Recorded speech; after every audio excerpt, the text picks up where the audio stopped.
Hey guys, check this out. I am officially now sponsored by Dubby.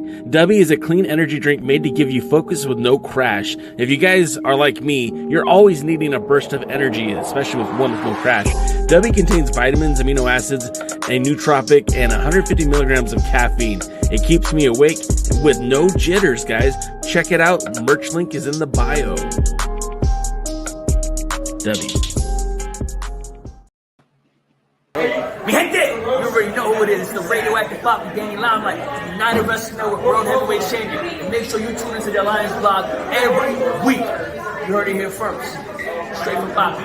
The Alliance blog, the Alliance blog, the Alliance blog, the Alliance blog. Alliance? If you put an S in front of Alliance, you have Alliance. That's me.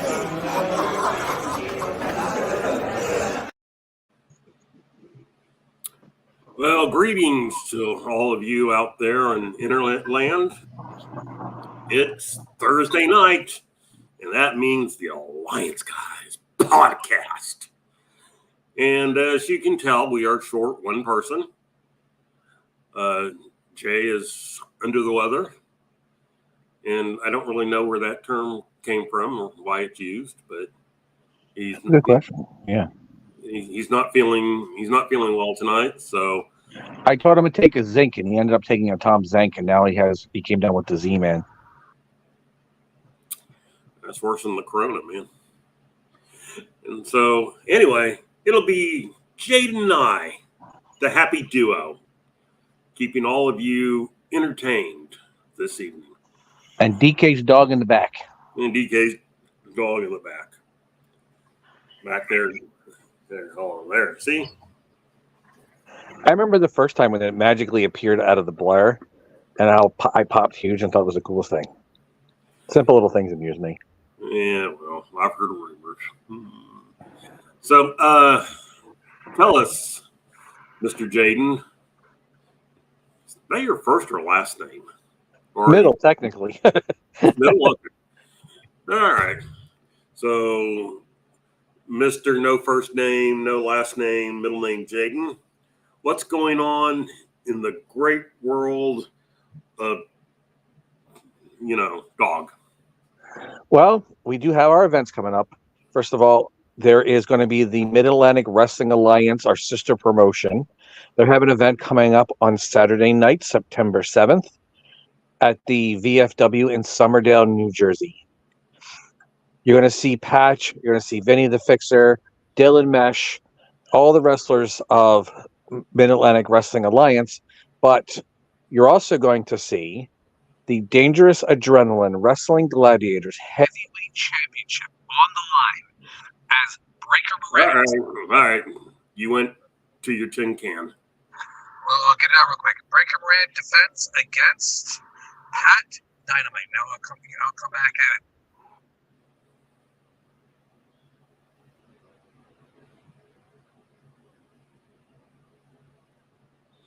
There he goes. All right, so we're back to me and my dog somewhere in the background scratching out a flea. So how is everybody out there tonight in whatever land we're in? What's going on in the wrestling world? Does it matter? Are we following anything? I heard that there was a lot of travel problems for AEW last night, but I never heard why there were a lot of travel problems. And let's see. Just an observation. South peoples were quite dilated. Yes, they were. So I see Jeremy, Steve G, Lou, Willie, Noob. So I see a lot of people there. Let's see if Jaden's back. Jaden, do you sound like a normal person now, or are you still... Megatron, it's Starscream. Did that work? Yeah, you sound almost normal. All right. So going back, like I said, Dangerous Adrenaline Wrestling Gladiators Heavyweight Championship will be on the line as Breaker Morant defends against Pat Dynamite. Pat Dynamite had a really good match at the last Mawa event, and he earned himself a shot at the Dangerous Adrenaline Wrestling Gladiators. The Mawa promoters determined he earned a shot, so we're going to see a dog championship match. And then on Saturday night, September 28th, at the Sacred Heart Church, located at 103 4th Street in Riverton, New Jersey. That is beautiful, pedestrian-friendly, incredibly Caucasian, Riverton, New Jersey. Jay live there? Yes. Okay. And that is going to be the Sacred Heart Church. The matches so far announced. You got Breaker Morant defending against former champion, assuming Breaker's still champion, against former champion Busky Eric Martin. Busky! You have Dave Dahl and Dylan Mesh defending the Dangerous Adrenaline Wrestling Gladiators Tag Team Championships against a tag team called Riot City's Most Wanted from Maryland. You know that whenever they lose those titles, you're going to have them fumigated. Oh yeah, I'll probably have. Though I'm sure Doctors Recording is going to have to order new ones. They're going to smell like Dave Dahl, which is like a mixture of like bacon and bullshit. Yeah.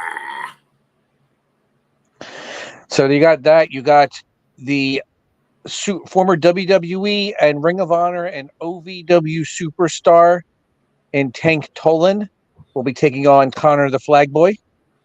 Go, Connor the Flag Boy. Now, I think Jim Mono put that up because Connor is the flag bearer for Dave Dahl and Dylan Mesh. And I think he's trying to even the odds, and maybe Dylan won't be able to be a active participant in that championship match like he was when they defended recently. And when they won the tag championships too. We're going to have World Wrestling Grand Prix champion, the man who is on a viral post that has over 6 million views. And that's David Goldie. You know, and David Goldie, I can tell you right now, we tried to get Cody Rhodes to challenge David Goldie because of what happened with David last time they were in the ring together, but he chickened out. Well, of course. Yes. He's too busy in the minor leagues to come to Dog. That's the way it works sometimes. Yeah, that story is not one he wanted to tell. Or one he probably ever thought of. But yeah, he'll be defending the World Wrestling Grand Prix Championship. We also have a ton of great professional wrestlers, and of course, Daredevil Dave Dahl. Patch and Vinny will be there. In fact, I don't think their opponent's been announced yet, but I'm going to spoil it because I want it to be known. Old School Empire, Patch and Vinny the Fixer will be taking on the world's sexiest tag team of Dad Bod and All Natty Adam Matthews. Yeah. Well, tell me you don't want to see Patch chop that huge muscular chest of Adam Matthews. Oh, I think that would probably be one of the greatest things in the world, and I must agree. he is all natural. Yeah, not a steroid in his body. No, not nor testosterone. But you know, hey, We don't hold that against people. And then if that, again, that's on Saturday night, September 28th. Then there's Friday night, October 18th at the Pennsville Middle School in beautiful downtown historic Pennsville, New Jersey. Historic? Yeah, it's actually very, very historic location. A lot of things happen there. It is a stone's throw from Pennsylvania. It's like the closest you can get to Pennsylvania, while still being in New Jersey. And that's why it was actually William Penn spent some time there, which is why it's on William Penn Avenue. The address is 4 William Penn Avenue. And it was colonized by the Swedes. It's got a huge Swedish population. Really? Yes. I wonder if they tell stories about fish. They do. And great herring wars and all that type of stuff. I guess that was Norwegian. But anyway. I think you got them confused with Rosen Island. Well, whatever it takes to make your memory go completely 100%. Yes. But Swedesboro, New Jersey is a very historic location in New Jersey, and a lot of interesting historical events happen there. And I believe George Washington actually stayed there for a while, too, during the Revolutionary War. And they have a branch that was brought over from Sweden from a tree that's multiple hundreds of years old. They brought a branch over when they colonized the area, and that branch turned into a tree that is still living there today. Hey, that's pretty good. Yeah. So they brought that over as a sapling and as a tree, as a branch, what is that, like a cutting, I guess? Yes. A cutting over, and then that's been there ever since. So that's pretty cool. And that's got a great card, too. You got, assuming, again, he's still champion, the World Wrestling Grand Prix heavyweight champion Dave Goldie will be in action, and he'll be defending against former champion Chris Steeler. You got, again, assuming he's still champion, the Dangerous Adrenaline Wrestling Gladiators heavyweight champion Breakham Rant, defending against NWA superstar Spencer Slade. That match will be spectacular.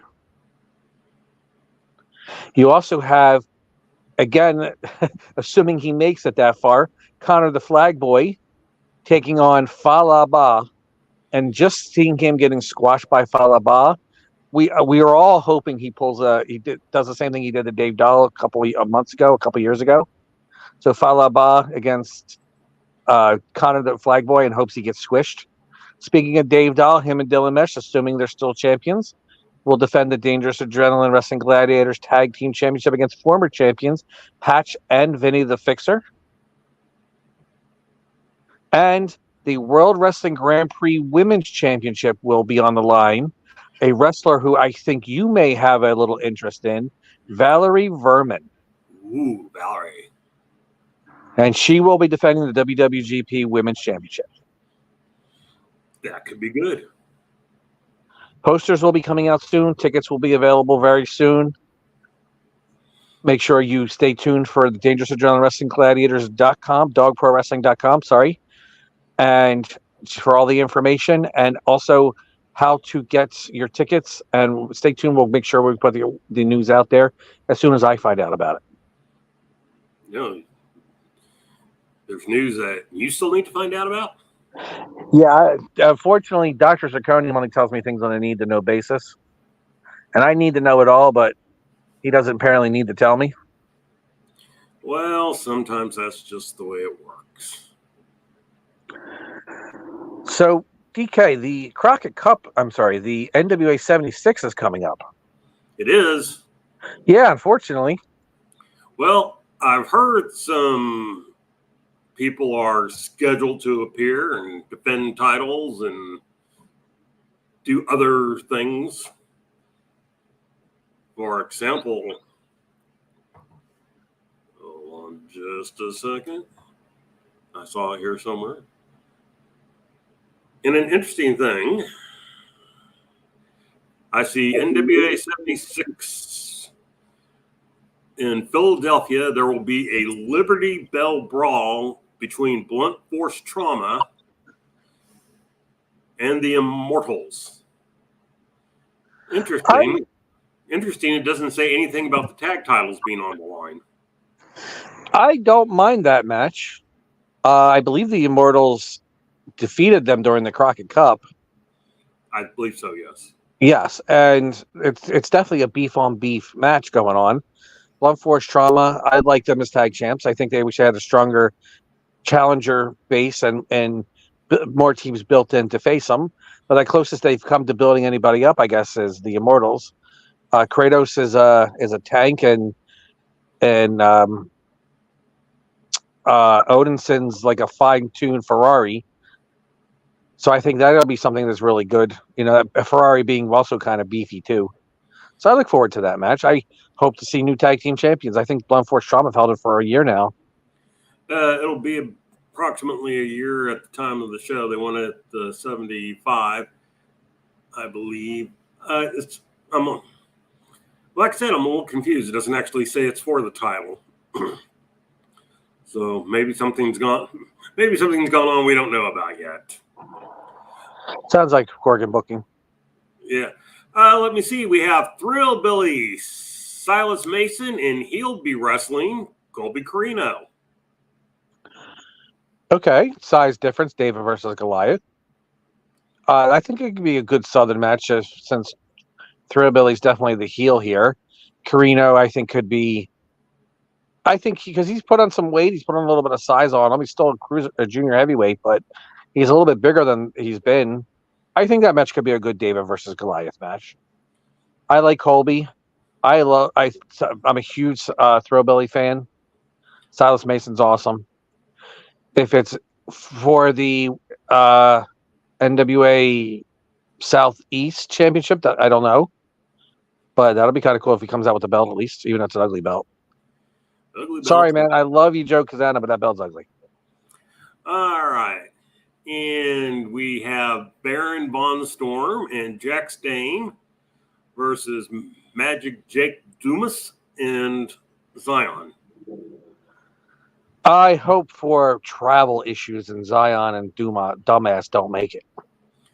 I can't say I blame you for that. I just have no interest in any of that.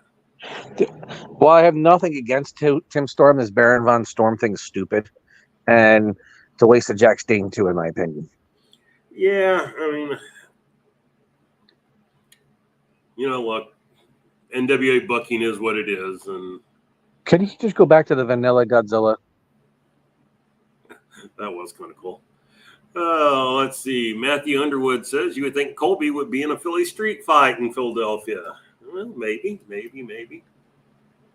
Well, he's actually from Allentown, I think, or in that area. So Pottstown, actually, probably more accurately. So it'll be a Pennsylvania street fight. A Pennsylvania street fight. And Philly street fight would mean he would have to carjack somebody. Well, I guess they're going to crown a number one contender to the junior heavyweight championship because the champion won't be defending his title on that particular night. As Alex Misery will face Jack Cartwheel. Cartwheel's popular with the smart fans, the big Chris dogs of the NWA-dom. He's okay. He's not the worst. He may be called Cartwheel, but he's not as super flippy as most of the other guys, and I see more in him than others, of his ilk. So I think that I don't know the other guy. Who is the other guy? Alex Misery. Who that? Apollo's son, the tall, skinny dude that was hanging out with Vampiro. Oh yeah, he's Apollo from the big Puerto Rican lion. I think he was called El Leon. Yeah. Apparently, he's not on the same supplement line as his father. No, he might also be all natural. I'm not 100% sure. But I don't really have any thoughts on that match one way or another. I don't know enough about the one, and I guess I'll find out in person because Jake's dragging me with him. Alex Misery kind of plays a tall, skinny emo. And so he's an emo. You didn't have to get into any other description. Yeah. And Jack Cartwheel, he won't be. He won't be blading. Yeah, I've seen him a few times. So maybe his arms, but not his head. True. Let's see. What else? What else is gonna be there? The King Bees will defend their title against the It Girls, which I'll tell you people out there in YouTube land the same thing I told Jay and Jaden. You worked in the computer industry. Did you freeze it? Okay, no, sorry, got distracted by a dog. Yeah, you've been in the technology world too long when you read that as the IT girls instead of it. And maybe if they should wear like little nerd outfits with glasses, and then I can make that work. Maybe. Find tech support, make them the manager. Could be. I think them being nerd girls would work out well, but didn't mean to do that. But let anyway, the fans know who the IT girls are, by the way.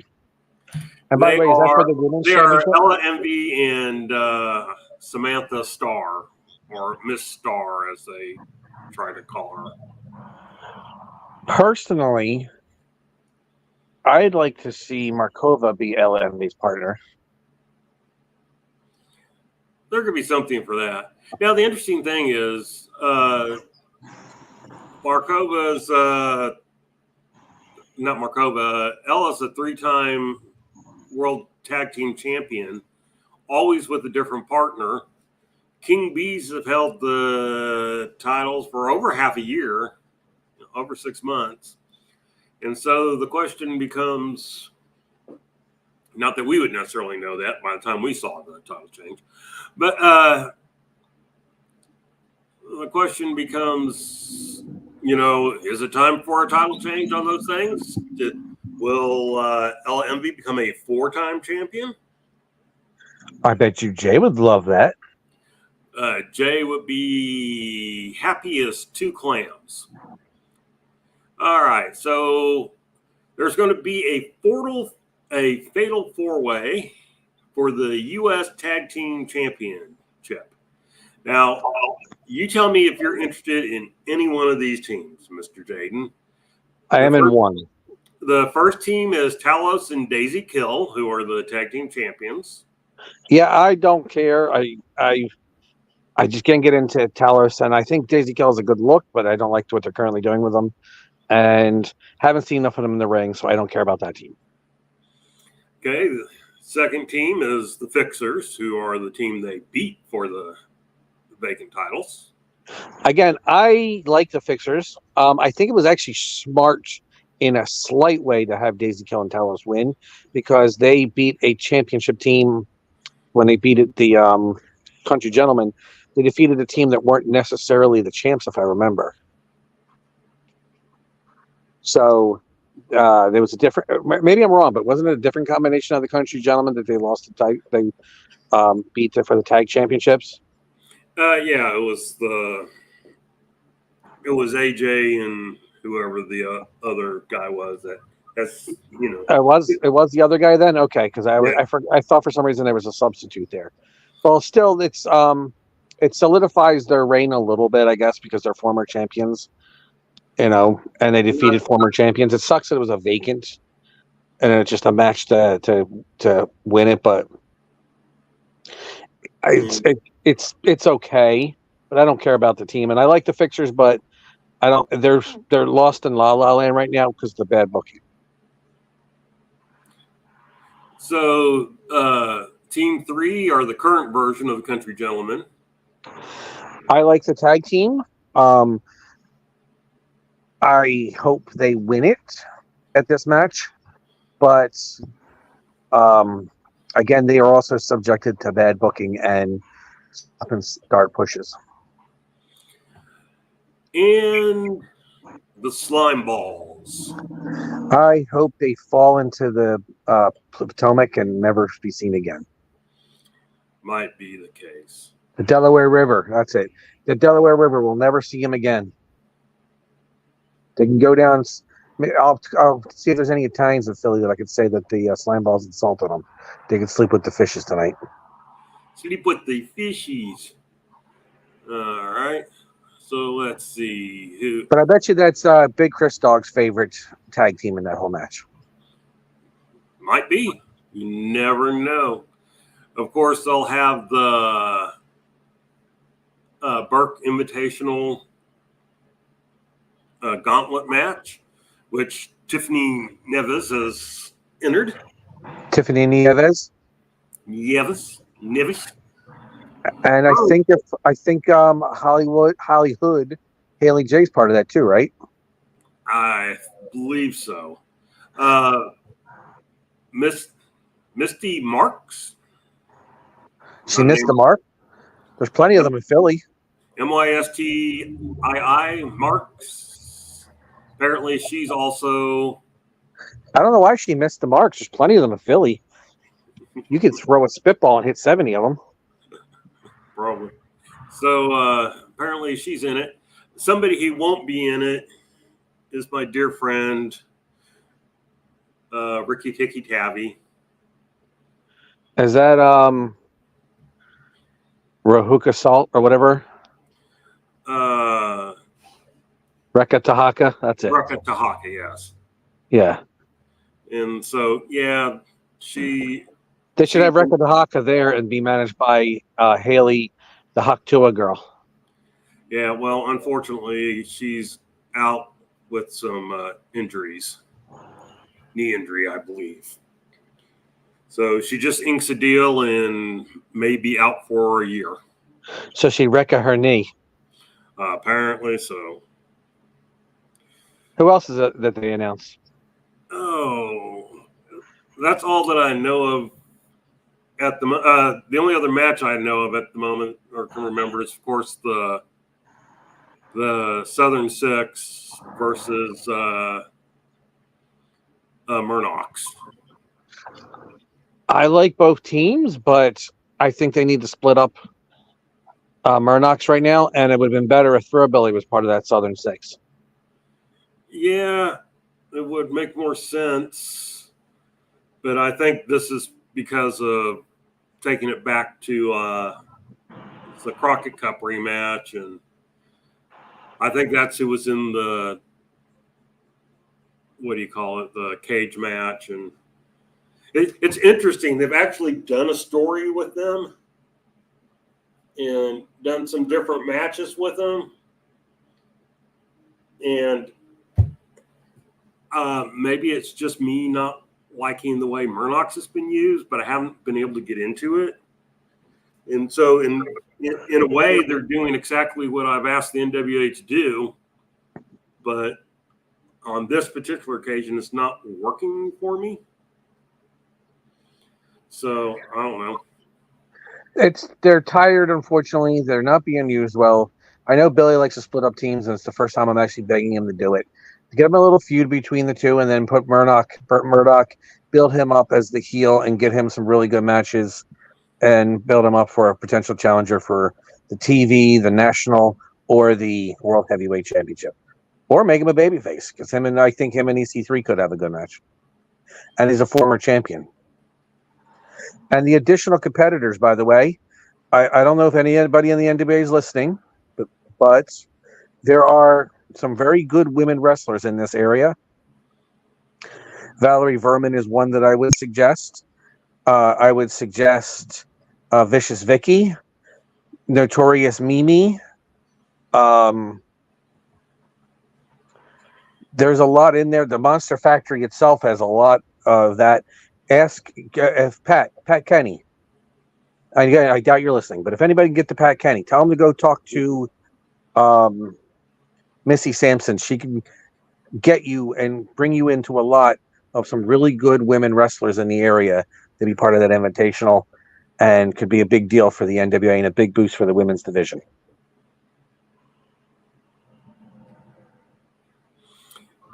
Oh, I'm not going to argue with you, especially since you're the one that knows him. I've seen Valerie wrestle a couple times. She looks like she would be a good one. So now here's what's interesting. So right now, EC3 supposed to be defending his title, but we don't have any announcement as to what's going to happen, or who. However, in his own world, his own promotion, he's been playing out a storyline with Richard Holiday, right? That's the right name, isn't it? Yes, Richard Holiday, the most marketable. Screw giving this guy's flowers. Give him a title shot. And so, will EC3 even be the person defending the title that night?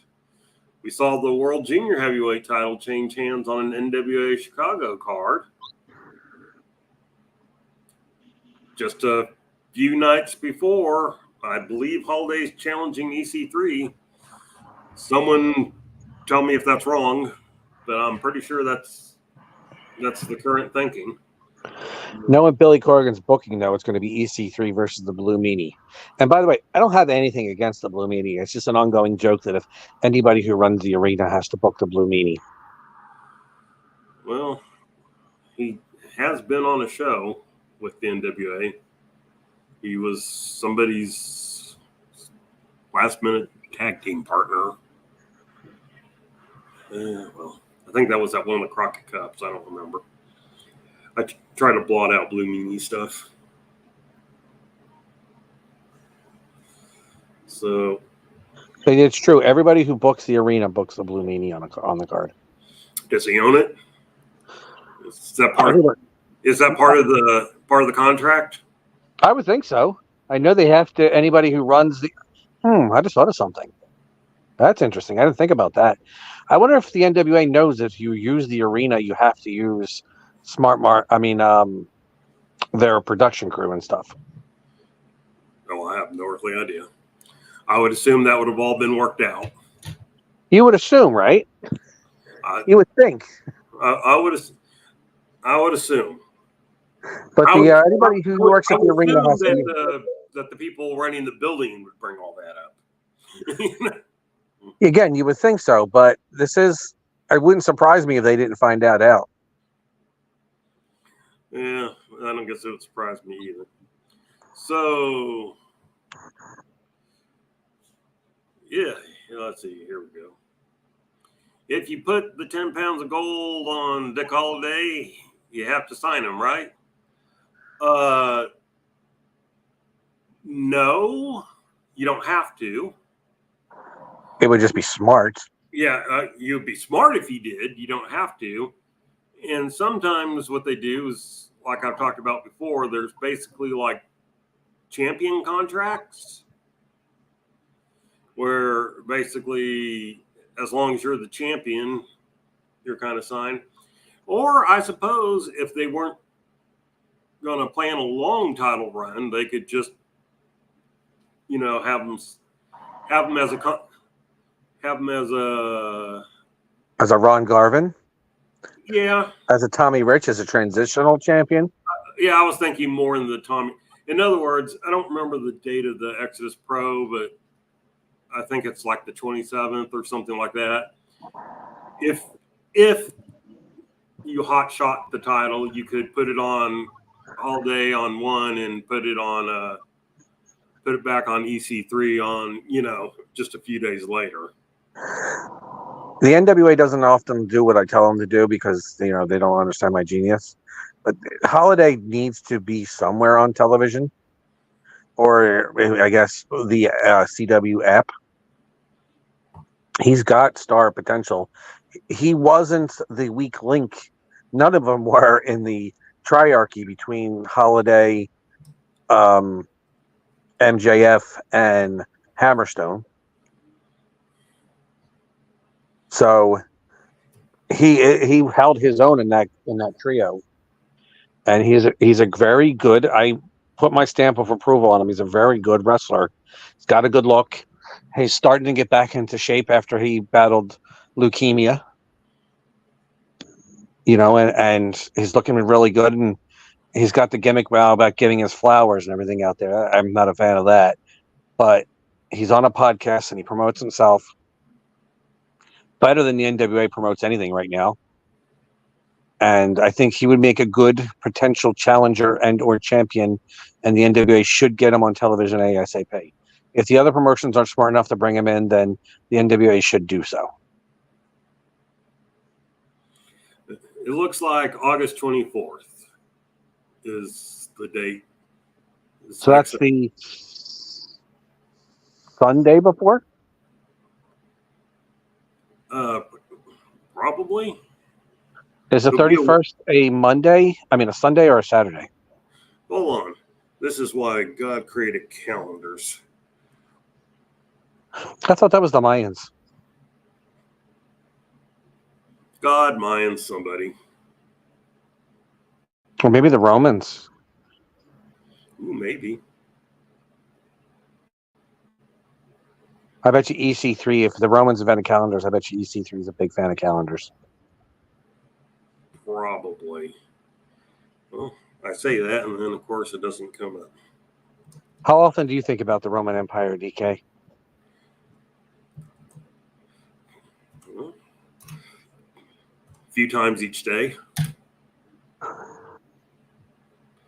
Okay, let's see. August 2024. The 24th and the 31st are on a Saturday. So a week apart, which will give him a longer reign than Tommy Rich.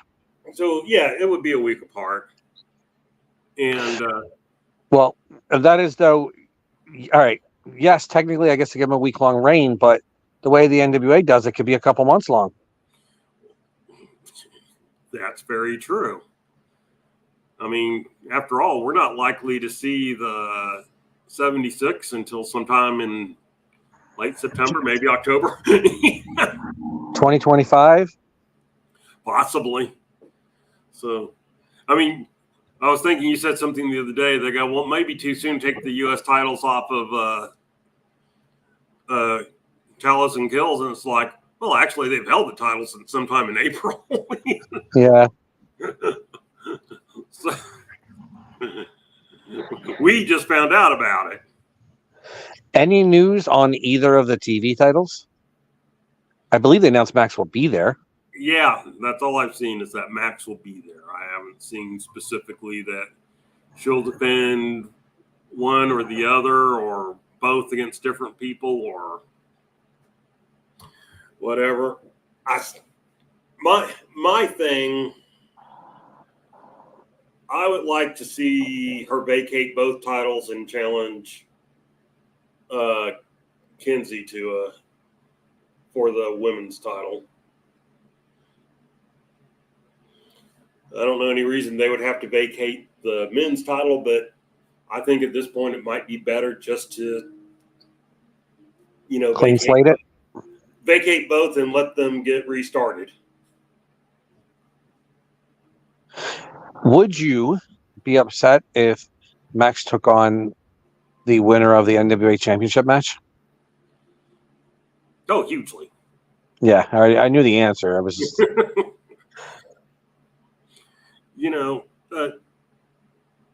again, it's just, I know you listen to Jim Cornette, and it's just that first of all, I don't know that Max is as big as she sometimes appears. Remember, her hair is done up. That adds height. I'm not exactly sure what she's wearing and, how much padding's in there. They billed her weight one time. It's 209. And so, but it's hard, non-binary or not, to take them having a male title seriously. And that's probably not politically correct, and that may be what gets this episode these shows canceled or whatever. But I just don't think it should happen. And should the NWA have a non-binary or a transgender championship? Nobody's done it yet that I know of. I mean, if you had enough people competing for it. I wonder if there's enough out there. There might be. I mean, that could be it. I almost hate to use the word legitimate because, again, depending on it's very politically touchy, which is always dangerous. And I'm not talking about how I feel here. I'm just talking because of the world in general. I remember one time a certain NWA promoter asked my opinion on releasing a statement about they believed marijuana should be, legal, for athletes, coupled with injuries and stuff like that. And I go, well, I wouldn't release it as a promotional view. I go, but, you could release it as a personal view. I go, but remember, some of your people that you work with are churches and schools. And I don't know how they'll take a thing that marijuana should be legal. And nowhere in there do you guys know what my opinion of it is, because I haven't said it. But you gotta deal with the reality sometimes. Here's one thing I will always disagree with, and this is not just a personal opinion, it's shown to be wise business sense. Unless your business is a particular topic, you should have zero opinion on anything as a business. Because, all right, say you're anti-man, and you hate men, and your business talks about crap about men. There's 50% of your customers out there. Anytime you're taking money out of your own pocket because your own prejudices and your own hatreds and your own ignorance and your own opinions, you shouldn't have a political opinion as a company. You shouldn't have a religious opinion as a company. You shouldn't have a opinion on gender. You shouldn't have an opinion on race, because the only thing that matters is green. And that's the only thing you should care about. So you keep your opinion to yourself. You don't let it out there. You keep it quiet. And you just let your company make as much money as possible. Again, unless your business is something in that hate mongering, like the people that talk positively or negatively about either political side, as a radio host or as a television host or as a podcaster, that's your business. So I understand that. But for people that want a business for a wide view of everybody buying their product, they should have no opinion on anything.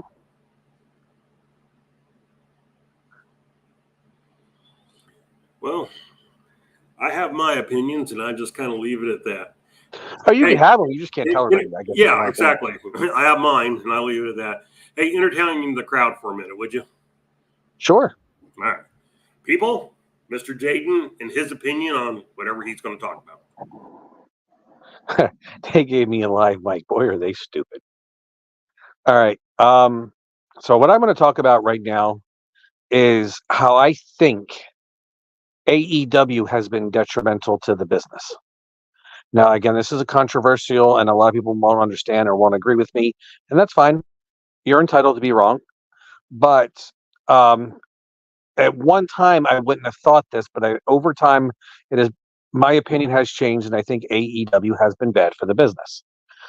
The first reason is, while initially they had some success, and they were able to capitalize on the ill will toward the WWE and especially Vince McMahon, they have strengthened the WWE so much right now, and it did not need to be strengthened. It was at a weak point, and that's true, between the attendance and their fans caring and everything else, and wrestlers wanting to leave and being unhappy. But now They gave them a Cody Rhodes that is revitalized and wanting to be what he believes he should be, and the fans are buying into it, and he's huge. They gave them CM Punk, again, positive or negative. You like CM Punk, you hate CM Punk. Doesn't seem to be many people in the middle. But CM Punk has drawn huge money for him, has seemingly gotten along and fixed a lot of things that were everybody was talking about. And again, he could be smart and realizing it's his last shot, or he could truly be that way, or it could have always been that way. Who knows? But he is a huge boost in the arm right now for the WWE. And then Brian Pillman Jr. came in. Nobody cared about him in AEW. He was misused, and they didn't use him right. He wasn't getting a lot of reps, and he wasn't looking very good. He had the raw ability, but he wasn't able to really capitalize on it. Now, as Lexus King, you can see him doing a lot more.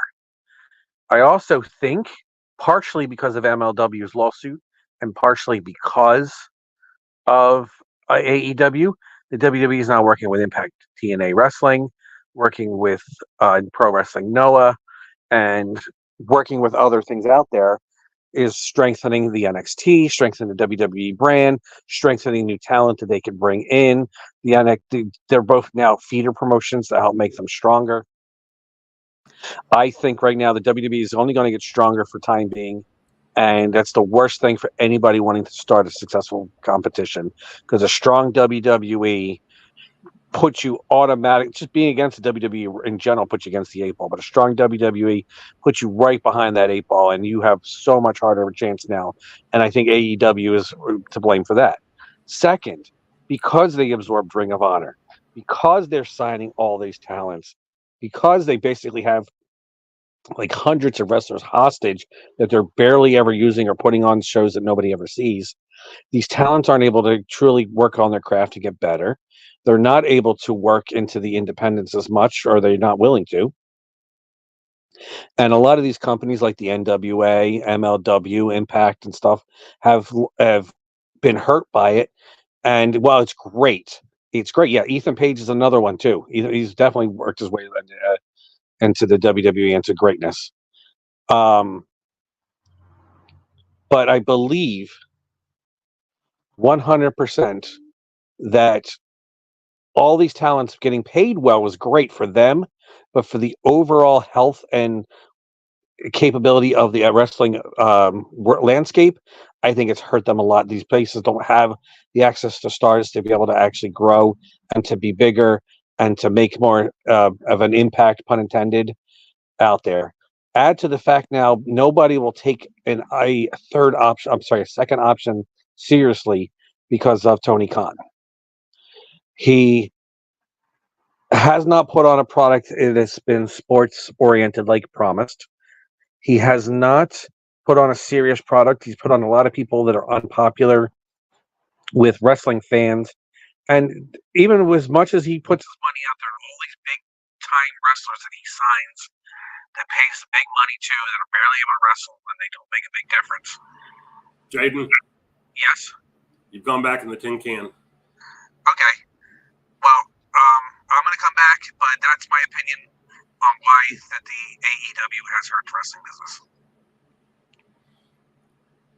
Well, I knew I was going to get some entertainment out of these people, or for these people. But, honestly, well, excuse me as I try to not choke to death here or live on YouTube. So I heard him talking about several different wrestlers. But Willie, I saw something you posted, and you're a little bit behind, buddy. The McMahon family doesn't run WWE anymore. They're just, so if you're still hating on WWE because of the McMahons, the only one that's still there with any authority is Triple H.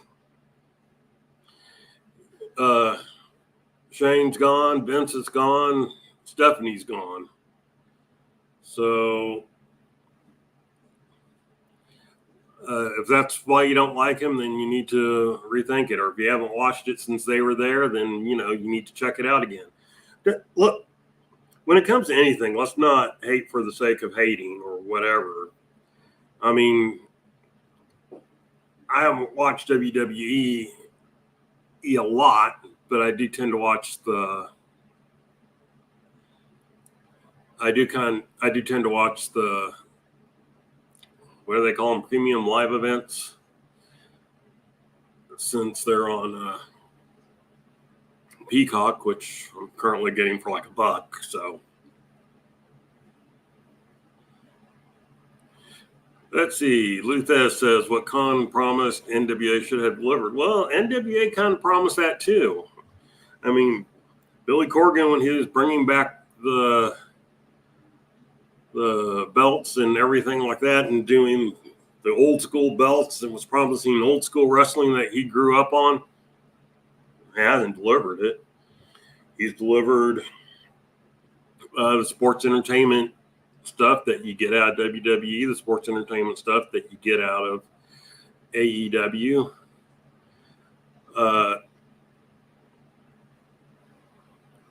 And it's just he hasn't. Tony Khan hasn't. Nobody knows what wrestling is anymore because they buy into all the crap that Smarks and some of the current non-talent talk about. So, I mean, that's my thing. There hasn't been pro wrestling on any major show in quite some time. And I mean, like, I occasionally watch NXT, and I can enjoy some of what I watch, but man, it is some of the fakest crap out there. And I find it, what I find interesting is that you can do old school stuff and get a lot of modern people who love it. I mean, look, in WWE right now, on Raw, the world title's on Gunther, somebody who just screams old school wrestler. Even with his new physique, he still screams old school wrestler. I posted a picture in Discord of him with a suit and holding the belt, and it's like, perceptions matter. What your world champion looks like matters. And it wasn't just the suit. I mean, he looks like an athlete. He looks like a veteran. And then you look at Braun Breaker down with the Intercontinental title. I mean, one of the fastest, hottest rising stars there is today. And look at him. Look at his moves. Look at what he does. Not all of it's, fascinating. Hey, jamming music man. Not all this, this fascinating modern wrestling stuff. There's a lot of stuff his dad and uncle did back in the day. So I don't know, Jaden, what are your thoughts on wrestlers like Gunther and wrestlers like Braun Breaker and Jammin' Music Man? Jay's under the weather tonight. And, technically, we're all under the weather. The weather's above us unless you're on a mountain or in an airplane. But well, like I said, I've often wondered where that term comes from. But on the other thing, I love Gunther. Amazing. And you know what? I remember initially I didn't like that they changed him to Gunther instead of Walter. But I think Gunther actually does work better now. It took me a while, but now that I realize it just sounds better than Walter. Gunther, it just sounds more intimidating. Well, I still hate Braun Breaker, but I think it should be Rex Steiner. But I like the fact that he does the Frankensteiner. They call it the Breaker Steiner. But I love it. It's athletes looking like athletes. It's people looking like they're actual wrestlers. Excuse me, I had a cough there. But Breaker looks like he could Steiner lighten you out of your boots and suplex you out of anywhere. And it's the same thing with Chad Gable and the Creed twins, or the Creed brothers, not twins, but the Creed brothers. And there's other wrestlers on the card that actually look like wrestlers, and I love that. And yeah, there's people that look like scumbags like Dominic, and wrestling needs that too. And I think it needs more people that look differently. I heard they're starting to finally push Bronson Reed. Bronson Reed's physically different, and it's nice to have so not everybody looks the same. Never would have happened under McMahon. Bronson Reed being pushed, same thing, but it's nice to see. I don't think Gunther, Steiner definitely would. I'm sorry, Breaker definitely would have, but I don't think Gunther would have been as pushed under Vince McMahon either. But I'm happy to see wrestlers that look like wrestlers and people looking different, looking tough, and not just your carbon copy over muscular guys or the super gimmicky guys. Yeah, and I think that's one of the things. Now, of course, they work stiff, which is a way I kind of like since I grew up on Texas wrestling. But what? When Luthez, we have our Luthez here in the chat, but when the wrestler Luthez was holding the title for 7 years or however long he held it, in his other couple of reigns, one of the reasons that he was champion was because he looked the part.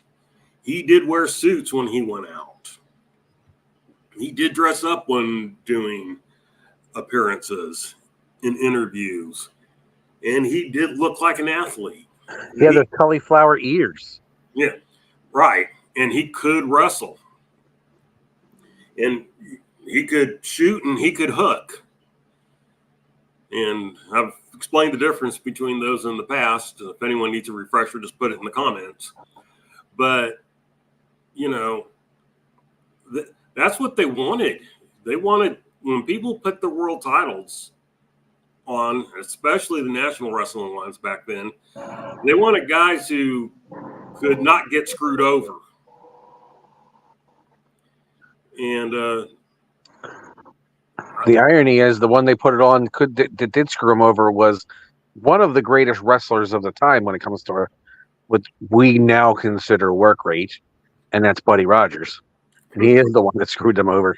Yeah. It was pretty bad. But who, by the way, was born in Camden, New Jersey. Very good. Back when Camden used to actually be a city you wanted to go to. Now it's what happens where you put the enema in New Jersey.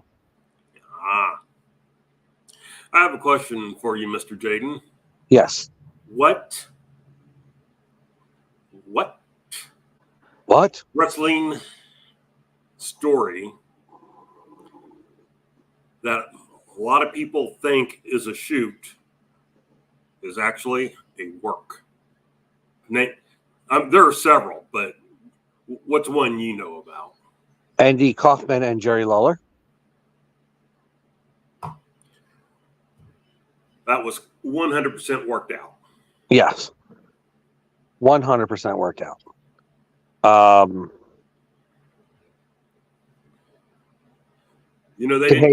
They didn't tell Dave Letterman anything. And so when that whole incident was going on, he wasn't sure until one of them, I don't remember if it was Kaufman or Lawler, but one of them looked at him and winked. It was probably Kaufman because he at one point had his back to the camera.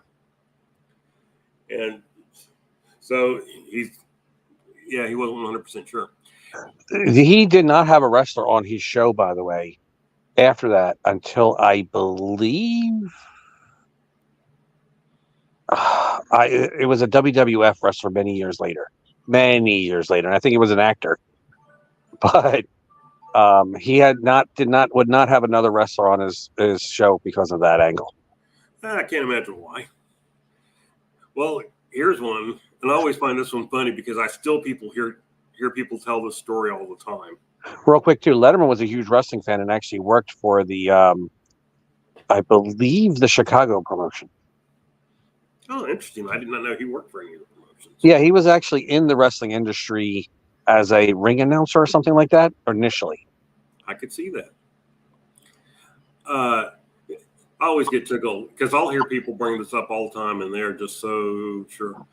But there's a story that Dory Funk and Gene Kiniski, that when the title change actually took place, wasn't when it was supposed to take place. That it was supposed to take place later, but that Kiniski forgot that it was only a one fall match.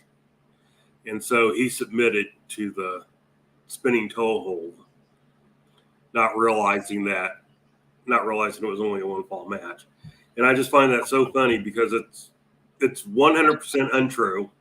It was complete work. It was supposed to be that way. It was actually Kiniski who started that story in a work, saying that that's why he gave up, because he thought it was a 2 out of 3 fall match. Well, people buy into that. They catch into it, and it gets a life of its own. It runs, wild with it. That does happen where a story has maybe a slight grain of truth, or something was worked into it, and people bought into it and just kept playing with it. Happens in politics all the time. Yep. That's right. I have a question though. I just thought of something. I was doing my diatribe about AEW. Never heard of them.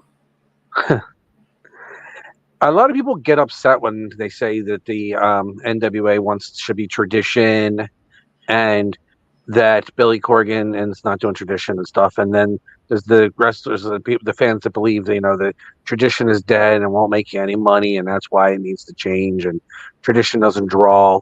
I mean, we'll ignore the fact that Hollywood's been using tradition and member berries to draw for, 25 years now. Hell, I assume the biggest movie in the country right now is still Wolverine and Deadpool, or Deadpool and Wolverine, and that's got so many member berries. It's got its own vineyard. But if you bought a company, let's say you bought DC Comics for some reason, would you get rid of Superman, Batman, Wonder Woman, and all the stuff that makes DC popular, and just completely put on new stuff and completely change it out to comics on that? Get rid of all the stuff that's associated with the brand. Would you do the same? Let's say you bought Transformers and you got rid of all the Transformers and replaced them with GoBots, which, by the way, Transformers owns. Would you buy Star Trek and completely? Oh wait, they're doing that right now, except for Stage. But yeah, thank you, Voyager, not Voyager. Thank you, Discovery, for taking my example. Why you don't buy a brand and completely change everything that makes the brand popular. But why would you buy the NWA and then don't forget, you forgot Disney and Lucasfilms. But yeah, they just bad decisions. They're still trying to make it Disney and Star Wars. It's just it's I can get into that and diatribe for that for hours too. But right now, why would you buy the NWA, the tradition, the history, and then completely shit all over it with Billy Corgan's doing it right now? Why couldn't Billy Corgan just start his own promotion and call it Smashing Pumpkins Championship Wrestling, and then do all the bullshit that he's doing?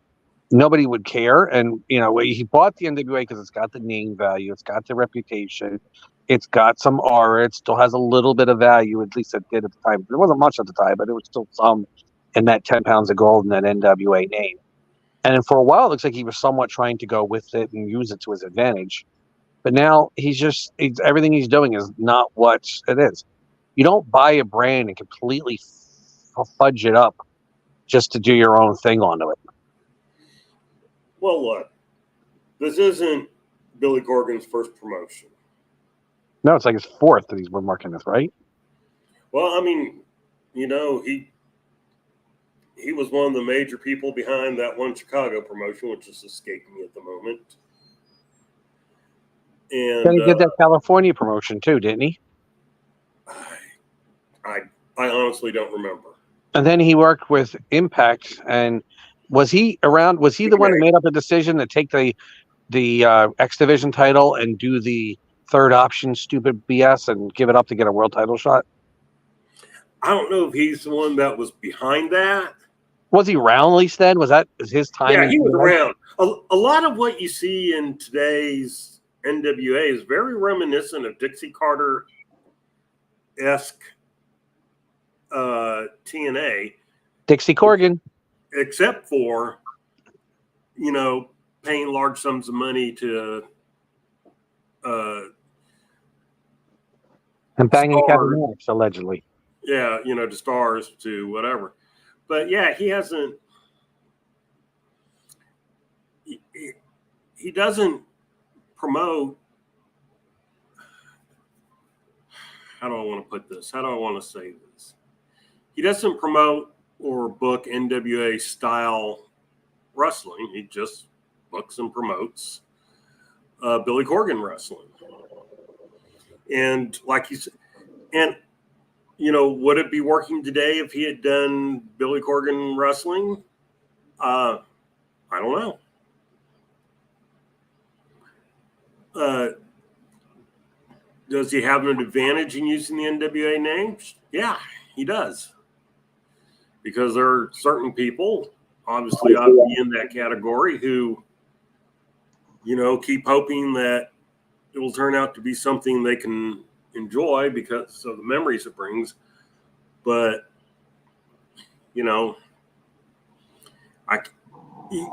he's made so many changes over the time that have been positive changes. I mean, he used to book 10 minutes of wrestling in a 50-minute show. He used to have Velvet Sky and commentary. Gags the Gimp. Yeah, Gags. We don't see much of him. We don't see much of the clowns anymore. They kind of come and go. So some of these guys are kind of coming and going or whatever. And so he's made improvements. But it's almost like for every aesthetic improvement he's made, his booking's gotten worse. And I can't figure that out. Because he's put on episodes of Power that I really enjoyed and I really liked. And I really thought, man, they are turning the corner here.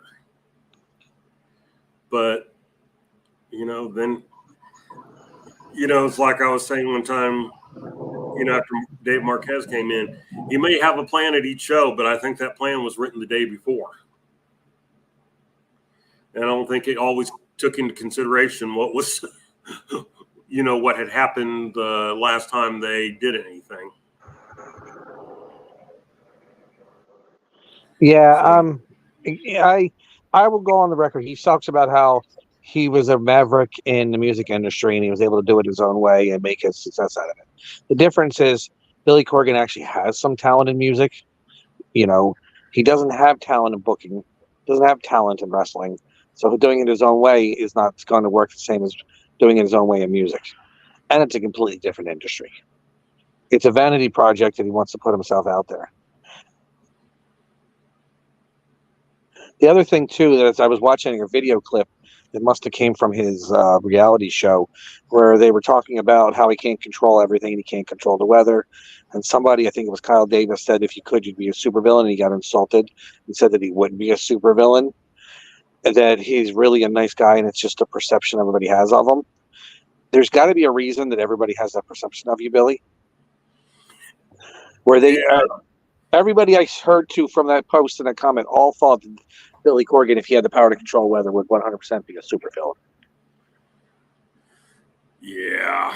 Because he's going to do the weather his way because, the weather's been done for a while, but he was successful in music, so he's going to be successful at the weather. Sure. Yeah. I can't disagree with that, can I? Yes. But a lot of people, everybody in the comments was talking about how Billy Corgan would 1 billion% be a supervillain, especially if they're, I guarantee he would have bass players being shot by lightning if they disagreed with him. I could see that. I'm one of them. I'd be dead by now. Or superpowered. Well, yeah, I don't think it would have My anything origin to do with story. play bass. Well, yeah, that because I talk shit on him too. But you know what? There's my origin story. He's my supervillain, my arch nemesis, and I get powers when he zaps me by lightning. I'll be white lightning. Maybe. If they could do black lightning, why can't they do white lightning? You tell me. So Matthew, you still out there, Matthew?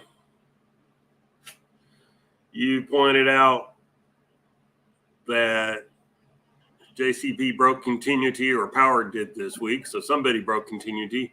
Continuity. I know he spelled it wrong, but I think he spelled it wrong. No, maybe he did spell it wrong. Anyway, so what? No, Jay, we've told you that before. Got to put it up. You can't just say no. I thought I had. Sorry. Nope. No. I am from Africa. Exactly. And for all you people out there going, what? It's a long-term inside joke. Yes. Anyway. Not keep staring at me like you want something, but I don't know what. What do you want? Probably wants this podcast to end because we're killing it. Yeah, we're killing it, okay? Yeah. So I unfortunately have not watched Joe Casana this week yet.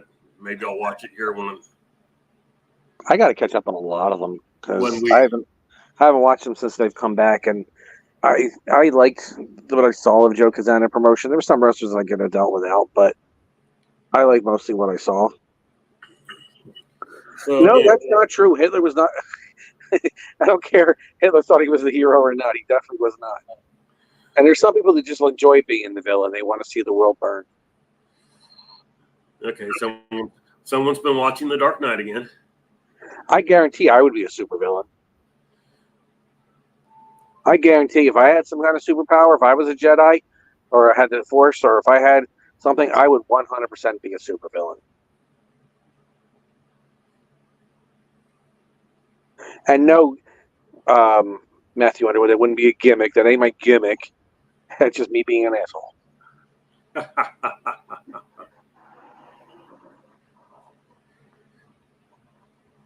So DK's gimmick is he yells at clouds. He doesn't actually yell at clouds. He just yells in their general direction. sometimes I yell at dogs. But that's another story.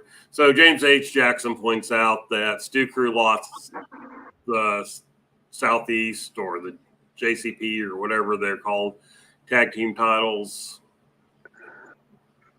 to the Country Gentlemen, and they've regained them since. But we'll see. If a bear shits in the woods, does it still stink? And nobody's around? I don't know. Maybe. Possibly. Perhaps. If the NWA puts on a match on an app and the international fans can't see it, does it really happen to them? I don't know. That's a good question. So, has Power ever recognized any of the Regionals? regional titles, which basically I don't. Territorial? Yeah, I mean, like, you know, they never say anything about Thrillbilly being the Southeast champion that I know, that I remember. Did they do it in the back of the territories? Did they show any of that back to the territory stuff? They haven't shown it yet. That's next. Oh. I thought next was on Wednesday nights as part of the WWE. That's NXT. Which people get mad at me because I call it next. That's why I said that. But And I always will call it next, which obviously is what it's meant to imply. So, but anyways, honest question: has Power ever recognized any of the other They talked about the Exodus Pro Midwest title, I think, one time when they were going to crown a champion. I think they said something about what's his name, Bradley from the Fixers, being interested in the title or something like that. But I don't know where anything's going. Did they announce, and by the way, I hate this, but did they acknowledge EC3 holding the Ohio Valley National Championship? They do, but it's primarily because of the fact that he shows up with the belt. Yeah, I hate that. The only belt he should show up with, it's different if he's in Ohio Valley, but anywhere else, the only belt he should show up was the NWA Championship. Anything else just makes it look like another one of those belts some mark has to have multiple championships for. It's no different than all those friggin' replica belts and garbagey looking belts and stuff that somebody will show up at some show and have like 6 to 10 belts on each arm and say that they're this big champion, and none of those belts mean anything. They're not even worth the fake leather and the cheap zinc that they're made out of. Or aluminum. Some are tin. You know, they're about as valuable as the NWA Mountain State television title made out of sheet metal. I've actually held one of those type belts in my hand before. I have too. I've seen them in live person. I was at a promotion and it's embarrassing. Yeah. Yeah, do the trophy smack but there's promotions that use the trophy smack belts around. I've seen them too. I've seen them. There's one around here. They're finally replacing their, I don't know that it's trophy smack, but it's that type of belt. And they're finally starting to replace those with actual cheap looking belts. So I have nothing against if you have a trophy smack fantasy football championship or best salesman in a LA Fitness championship or anything like that, but it should not be a wrestling championship because everybody knows what those are. It's a step above the replicas, in my opinion, but you should get one. If you should get one for being world's greatest dad, or you should get one for your bowling league and hitting a 275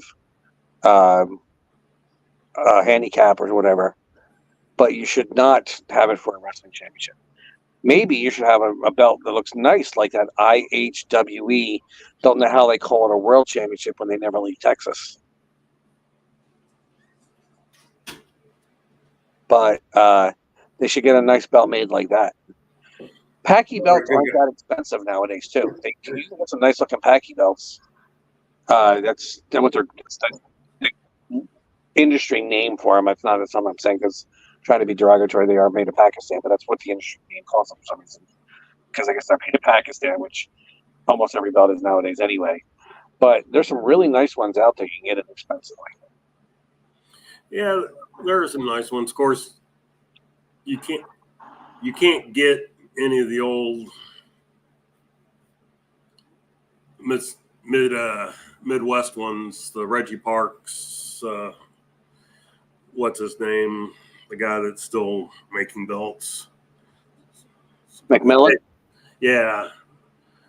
Dave McMillan, you can't really get those belts anymore unless you want to pay top dollars for somebody.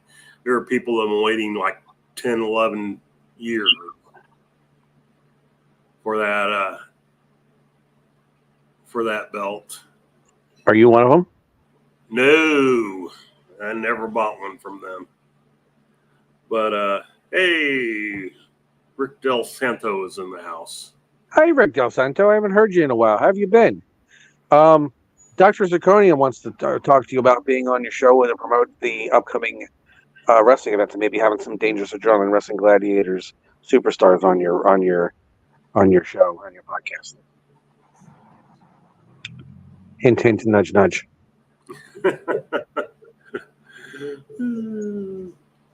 I like Rick Del Santo, though. He is a nice guy. Very smart.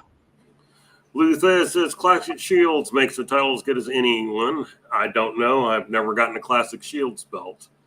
I have gotten some belts that were obviously made in Pakistan through a U.S. middleman. And, it's funny. I have dealt with the true professional top belt people, and I've been ripped off twice, and both of them were by the people who were considered top legitimate belt makers. So,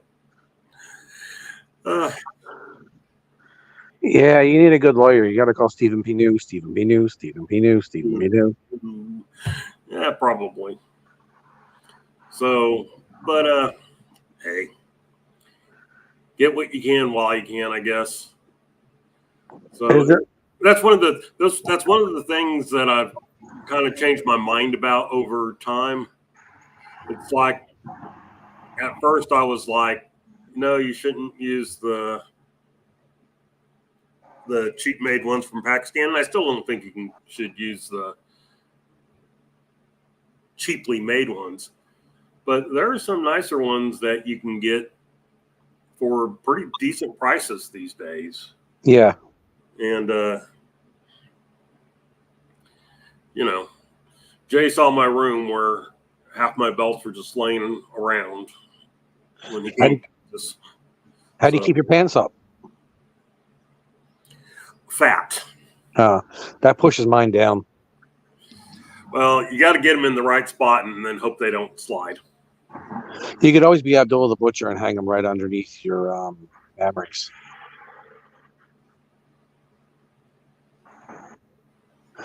No, actually, Dr. Zirconium, he dresses like a pimp. No, just kidding. I only ever see him in scrubs. Scrubs? Yeah, scrubs ain't gonna be the getting none for me. I screwed up the song. Which, by the way, is written about Dave Coulier. The song from TLC Scrubs. It's actually the best friend's ride was Dave Coulier in the passenger side. It was best friend's ride of John Stamos, hollering out to one of the girls in TLC. John Stamos. Yeah. So, is there any more NWA news out there? Is there any more NWA news out there? Well, I guess Power, which I have not watched this week, sorry guys, focused on some of the territory people. I never watch it, and I'm not sorry. So I could probably get the results if I really, really wanted to. That's probably a good idea, just so we can talk about what's going on. I didn't see it. I haven't watched Power. I refuse to give any views to the CW app. I have not watched any of the Billy Corgan show. I've seen it on Instagram, which is probably taken from TikTok. Like a pseudo adult does. It shows up all the time on my feed. Oh, I have not. I've not seen any of it. Not one part of it. So I am happy. I think I got blindsided by the trailer before the show came out, but I have not seen. I've not seen a single episode. I've not seen clips outside of the promo. I can tell you, I've seen a bunch of the clips, and it doesn't actually look horrible. But Billy Corgan comes off as a heel, and I don't mean a heel like a gimmick. I mean like a real life heel. He was downplaying wrestling as a losing money business, and then talking about how great his music is and how much money it makes. That's kind of the way he books. Let's see. So from this last week's episode of Power, we saw... Somebody please clip that. We need to put that on the short. Probably. Maybe Jay will. We see Real the quick, if the Immortals. timestamp is 125, let's say like 124 something. He can find it. The Immortals defeated Dark City Violence Connection, who I don't know who they are, so I'm assuming they're one of the territory teams. Kratos hyped up the Immortals in a post-match promo. Kyle Davis interviewed Trevor Murdoch and Mike Knox. They look forward to their rematch with Blunt Force Trauma. Interesting. Eric Smalls said he would hit Aaron Stevens in the balls. Well, gee, can't believe I missed that. Smalls to the balls. I heard a balls to the wall, but never smalls to the ball. Another teaser for Only Slams, which they learned not to actually post to YouTube. Let's see. Colby Carino defeated Alex Misery. We were talking about both them earlier in their conjunction to the 76. So the guy who's not getting a junior heavyweight shot beats one of the wrestlers that's going to be competing for a junior heavyweight match. Okay. Yeah. And you nailed it perfectly. That is NWA booking today. So, Quick, DK ran away. Let's talk bad about him. Yeah, you can talk bad about me while I'm here. Let's see. In a promo, Thrillbilly Silas Mason targeted NWA National Heavyweight Champion Tom Latimer. Well, maybe you shouldn't have given the belt up, boy. Yeah, that's so dumb. That's such a Billy Corgan thing. You know what, though? If there is a Silas versus Latimer match, I wouldn't mind that. I wouldn't mind seeing the match, no. It's almost like, though, I mean, you would think that would be like a 76 match. And yet, yes, you would think, right? Something like that. And yet it's not. Yeah, I didn't like Latimer for a long time, but he's definitely starting to grow on me. Yeah, kind of like fungus. Yes. In an interview, NWA World Women's Tag Team Championship, whoever wrote this, King Bees respond to Kenzie Page expressing her interest in the titles, which would be interesting since I have no idea who. I guess Kenzie would team up with Kylie. I don't know. Yeah, they don't get along with anybody else, so they must have to team up with each other. I hope they don't. God, I hope they don't do double champions on the Page sisters. Well, I guess only one would be a double champion, but you know what I mean? Well, no, actually, I believe Kylie holds one of the promotional titles. I think JPC or something. Let's see. Who is the better Page sister, Kylie or Kenzie? Right now, it's Kylie. But this could be a Venus Serena Williams situation where the younger sister may surpass the older sister as time goes on. The one doesn't have the nose ring, right? The one that's not the world champion doesn't have a nose ring. She has something. I don't remember. If I was a wrestler, I'd totally pull on that nose ring. Me too. It's one of the reasons I hate crap like that. This must be where they're talking about the continuity broken. When I was asking, they said NWA JCP Southeastern Tag Team Champions, the Stu Crew defeated Miserably Faithful. Whether they're tag champs or they have the belts, because that answers your earlier question. Yeah. So that'll be interesting to see. Mims with Black G's defeated Scion with Austin Idol. Okay. I hope they use this as a actual push of Mims and not a start-stop push or a let's give him a manager and then job him out type thing like they've been doing. I think he's lost a lot of positive momentum when he lost the TV title, but yeah. I still haven't figured out if he's supposed to be a heel or a face. Mims and Keys or who? No, he's turned heel. He keeps wrestling as the face in matches. Well, continuity's never been a thing, or would you call it continuity? Continuity.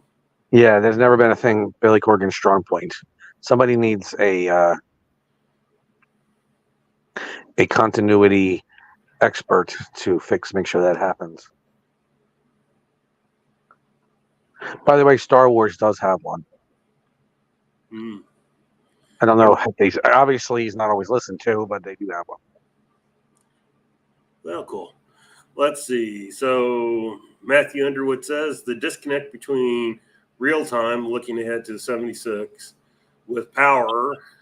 They're all getting the promo on Tom, social media post about Tom. And match announcements for 76 is disjointed and bad for the NWA. Well, I can't disagree with any of that. Apparently, Rosville agrees as well. I'm in this area, and I've talked to people in the wrestling industry who don't know the NWA is running the arena. That's crazy. So that should tell you right now, with the excitement going on with the NWA at the formerly known as ECW arena. Does anybody out there know what ticket sales have been? Jaden, you're in the area. Find out. I don't feel like looking. I'm sure it's probably not great. Again, I've heard no buzz. There's people who are in the wrestling industry didn't know the NWA was running. I actually had to tell some people because I thought that this could be an opportunity if they reach out to the right people. And hell, I've even just told some of them on this podcast itself to reach out. Yeah, I mean, there was some local talent used here in Texas. They didn't make it onto the show, but, they're wrestling in front of 600 people in the area. I definitely hope they do something better with Slade because he's from Pennsylvania. And it's a little bit farther away from Pennsylvania, from Philly, but I'm sure people are going to come see him. He could probably draw some people. Carino has some known value in Pennsylvania, so I think he can draw some people. I'm not sure where else they could really draw in the PA crowd, but I don't think anybody else in this area that means anything actually works for the NWA. Maybe I'm wrong. Yeah, I don't know. I don't know who anybody is. So the chance of the women, I think, Gabby Ortiz is another one. The women from the area that have a bit of a draw and they're known in the area, I think that they could probably draw some interest in the NWA if they promote them being in the Burke Invitational Battle Royal, whatever that match is supposed to be, gauntlet match. And have we decided yet?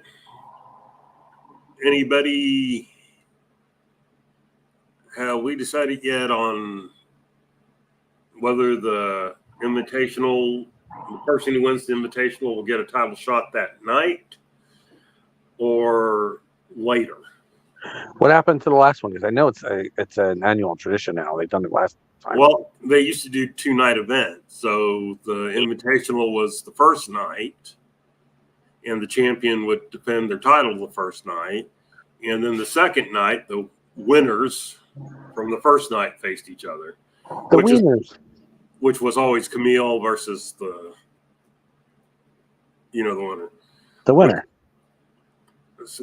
And that's how Kenzie ended up winning the title after losing the TV title. And so I'm sure Makova will be in there.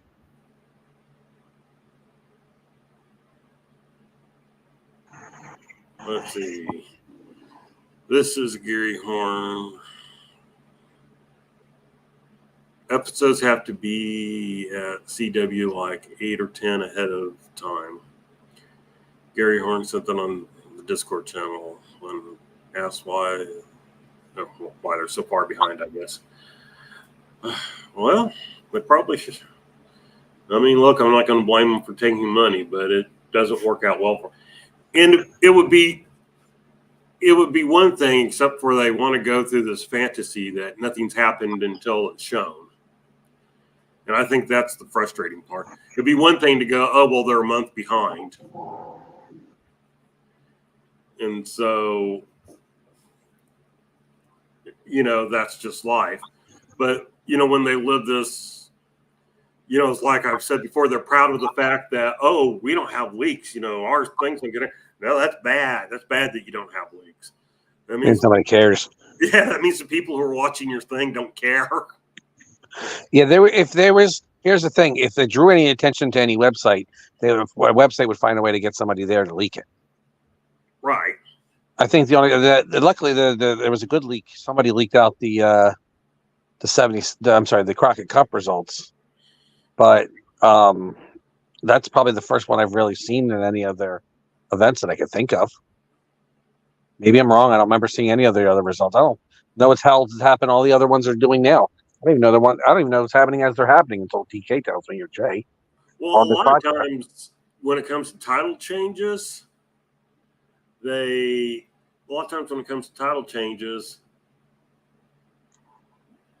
need to, what am I trying to say? There'll be people who post pictures on Instagram or Facebook or Twitter. Sometimes you can find them by using a hashtag of the event name.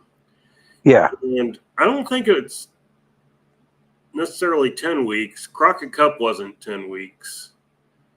So I don't understand I that. think it was closer to 5. Why is that? That doesn't make any kind of sense. I know NXT's not going to be like that. NXT's supposed to be live. NXT, I think, will stream the next day. I think it'll air Tuesday and then start streaming on Wednesday. Yeah, but even air is, live. Yeah. And I know it's a different thing with a more professional production and a more well-respected company that's, a television mainstay. They're a juggernaut in television right now. Well, and I think CW is the one that blurs or not blurs up black and whites it when it's blood and stuff like that. Is this anything to do with Jim Cornette? Because that was taped weeks in advance and they weren't able to catch that edit. No, I mean I don't know. Something Gary Horn said. I can't say it makes a ton of sense to me. Obviously, NWA is not going to have the pull, the reach, nor the value that WWE has. Mr. Underwood, to give you an example, the Dangerous Adrenaline Wrestling Gladiators match on October 18th at the Pennsville Middle School, located in beautiful, historic Pennsville, New Jersey, between Breaker Morant and Spencer Slade.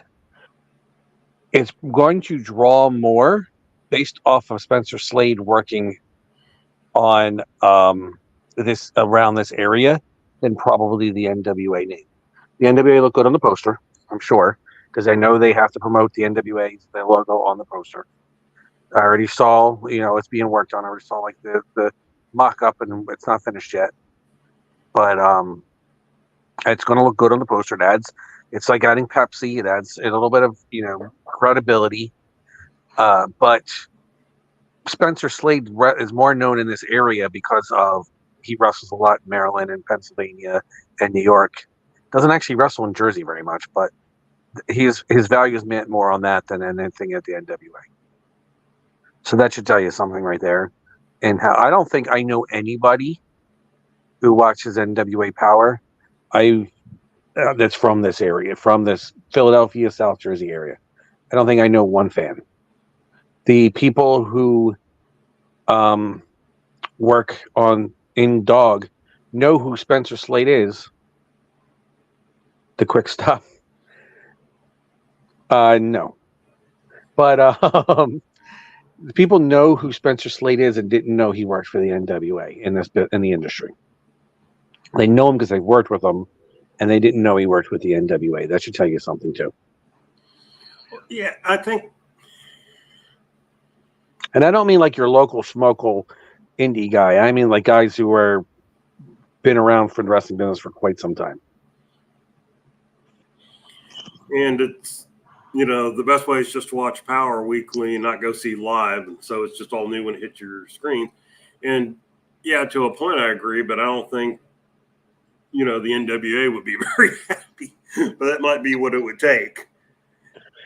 I wouldn't be going if it wasn't for Jay and the rest of the crew. Go meet them all in person. I mean, I've met Tim, and I've met Scoob, and I've met Jay, and I think that's everybody that I've met that's an NWA family member, part of the family. Big Chris Dog's been 45 minutes away from random dog events for years and still rather go to really shitty wrestling events than to see South Jersey's #1 wrestling promotion. Well, I don't know how to respond to it. That's what I know.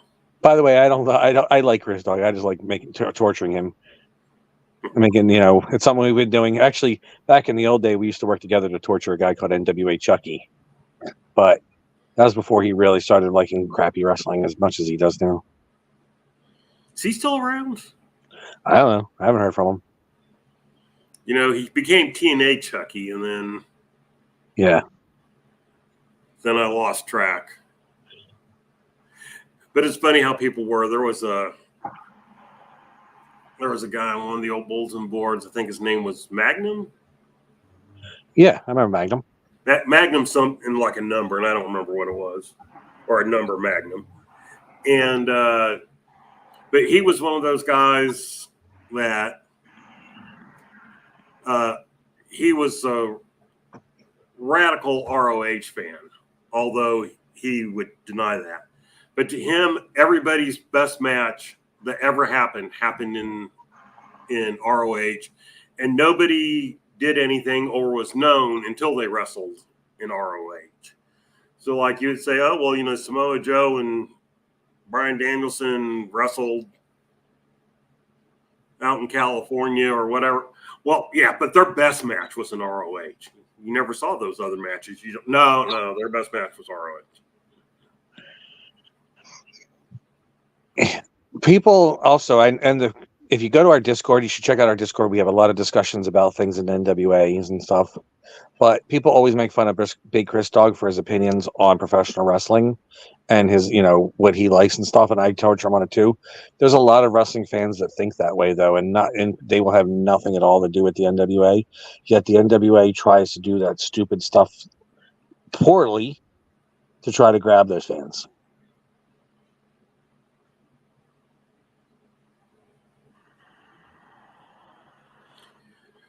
Yeah, look, everybody's entitled to their own thoughts, opinions, and thoughts. Look, there are people who legitimately like AEW. Yeah, there's people that like getting their testicles stapled too. Mm-hmm. Well, I think, like you say, there are people that like chicken fights. Yeah. So, it's all... There are people that think Epstein hung himself. Yeah, I know. They're the totally crazy ones. But I don't like... There are people that think politics... There's something out there for everybody. And I go, yeah, that's the problem. Yes. There's two girls, everybody one cup. should have their need met. Yeah, there's 2 girls, 1 cup. That's out there for people that like that stuff. And there's people that eat dogs. Yeah, I mean, there's people that think politics is legit and not worked like pro wrestling. Exactly. And so, I don't know. It's just, I mean, if you like it, you like it. Fine. But don't tell me it's good. That's my thing. Say I like it. Don't tell me it's good. Completely off topic. Did you hear China is actually making actual bird drones now? That look like birds. That actually look like birds. to go around and spy. Now the people talk about birds not being real and they're actually robots, drones. And China's actually doing it. Well, maybe there will be a lot more shotguns going off in my area then. Yeah, we already shot down used a $50 billion plane to shoot down a balloon.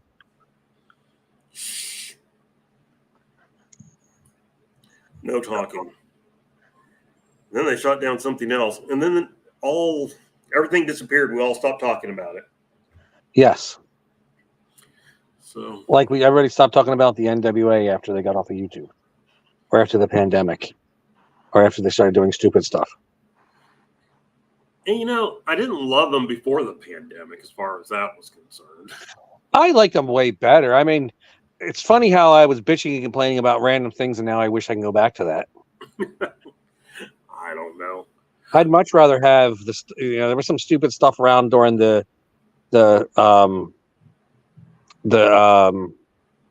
early power days and stuff, but it's worlds better than what's out there. There was some greatness. I still don't understand why they thought to make Ricky Stark a face, at least initially. That was miscast. What's 101? I understand later he could become a face, but he was not meant to be a face to start that. No.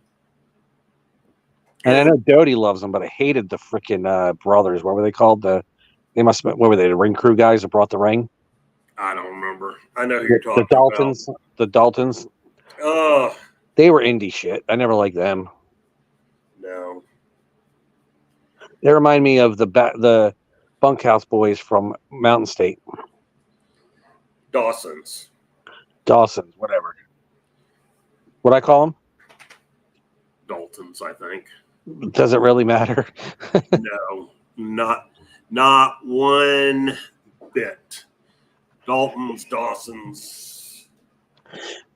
Now, would you still watch the NWA if it was like that? And would you enjoy it more? And they had stars, like they still had Ricky Starks, and they had Eli Drake, and they still had Camille and Jim Storm, Cowboy James Storm, and all those wrestlers they had in those days. I think with additions and subtractions, obviously, that makes sense because people would be stale. I think part of what made that time different wasn't necessarily the wrestlers they were using. I think they got plenty of talent now. It's just more misused now. And I think, they say Dave Lagana and David Marquez, right? Dave Marquez were kind of able to rein Billy in a little bit, and he wasn't quite as involved. Dave Lagana was more the lead. It was always Billy's idea, but they kind of could work with it. And I've always said, I asked this question on the show one time. I go, if Dave Lagana hadn't left for the reasons he left, I still have a feeling he would have been gone at some point, because during the pandemic, Billy purged everybody that wasn't just a 100% Billy fan.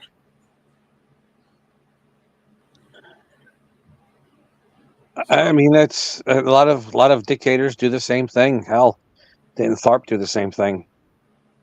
But yeah, it's. I think though, if Lagana wasn't Me Too'd, Lagana probably be running a different promotion right now. Probably. I mean, I don't think he'd still be with Billy. I don't think Billy's set up for long-term partnership, and certainly not of equals. I think at some point he would have got more and more involved. And so, hopefully Natalia. I agree, Noob, and that's why I wish she was teaming up with Ella Envy. I think her and Ella Envy would make a great tag team. Blonde Ambition, the Bombshell Blondes, something, Eddie Kingston, I can give her away, but Colt Cabana was actually very tolerable then in the NWA. I liked Mr. Anderson. I wasn't the biggest fan of Melina, but I love Thunder Rosa. I thought that was the smartest move they did, was bringing Thunder Rosa. Yeah, I think it was bigger than they even expected. which of course that relationship soured.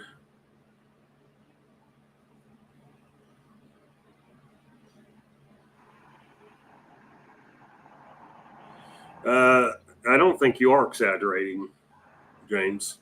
I just don't think. I don't think you are. And that's what I'm saying. Is like there's something for everybody. Well, there shouldn't be something for everybody. It gets out, Underwood. Ask everybody who thought that when TNA tried to use, what was that moron's name again? The guy from New York. Yeah. Why can't I think of him? Shitstain, exactly. He was booking under a pseudonym, and they all found out about it, and they actually lost the Spike TV contract because of it. There were people who money. There's your issue. Look, people. Russo. Yeah. Vince Russo. How could we forget that? I was trying, and I can't believe I brought myself back. Yeah. Back to Mission Pro. It's on hiatus. There might be two things going on. One, I don't know if it's true or not, so I'm not going to really talk on. The other was, wrestling doesn't make money. And I'm sorry to tell most fans that, but wrestling can make money. Dog makes money. You went back to the tin can. I'll be back. So, wrestling can make money. And I've known people who've made a little, but for that being like a sole job or whatever, it doesn't. And the more people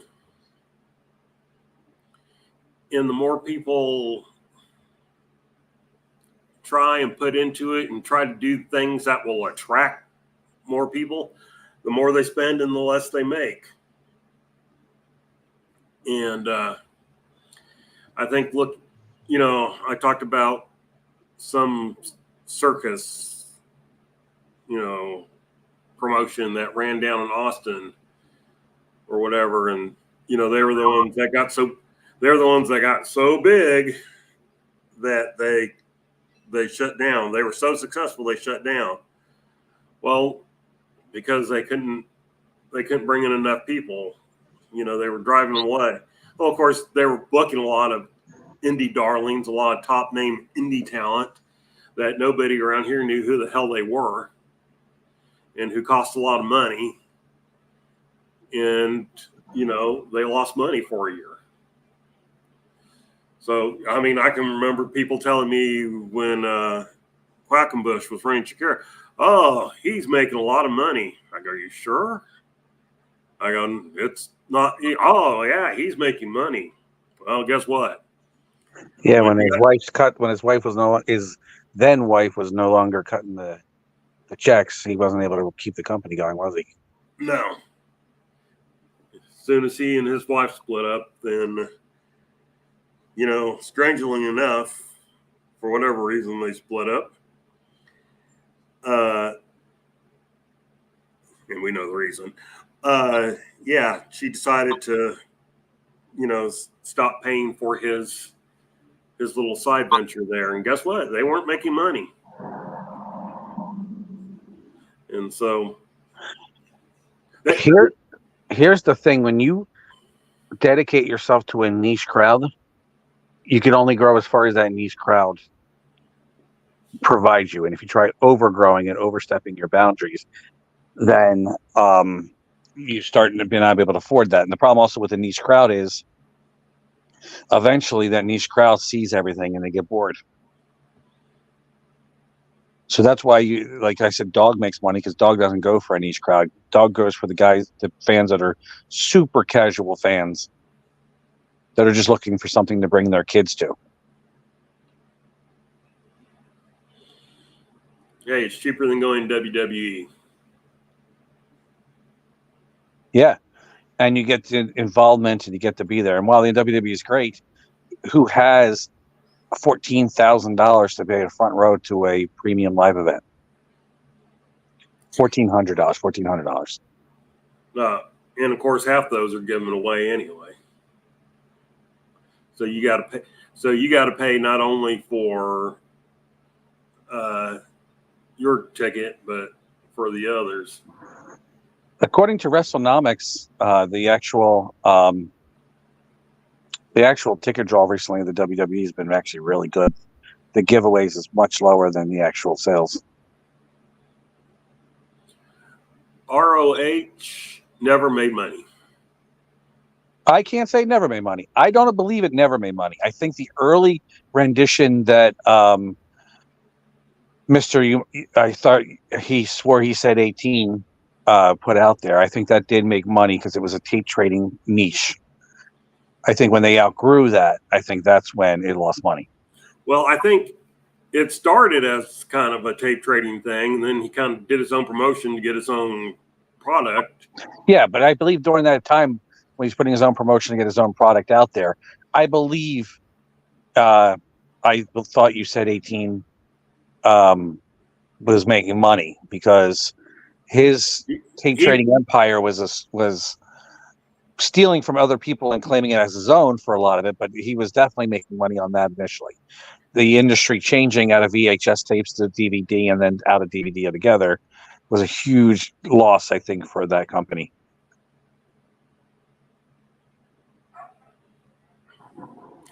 Yeah, I mean, they may have made.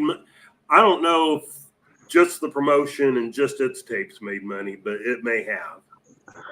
But, yeah, I think it did because